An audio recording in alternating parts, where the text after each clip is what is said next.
ഹൈന്ദവ ആചാര സംബന്ധമായിട്ടുള്ള കാര്യങ്ങൾ പറയുമ്പോൾ ഹിന്ദു വിശ്വാസികളുടെ ജീവിതചര്യകൾ ഏറ്റവും പ്രധാനപ്പെട്ട ഘടകമാണ് ഭക്തി എന്ന് പറയുന്നത്.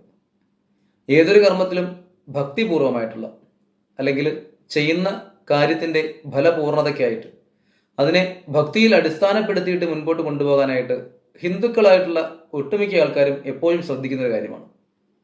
ഈ ഭക്തി എന്ന് പറഞ്ഞാൽ പലതരത്തിലുള്ള ഭക്തികളുണ്ട്. ഭഗവാനെ സദാ മനസ്സിൽ പ്രാർത്ഥിച്ച് ധ്യാനിച്ച് നടക്കുന്ന ഒരു തരം ഭക്തിയുണ്ട്. ചിലപ്പോൾ ക്ഷേത്രങ്ങൾ പോകുമ്പോൾ മാത്രമുള്ളൊരു ഭക്തിയുള്ള ഒരു കൂട്ടം ആൾക്കാരുണ്ട്.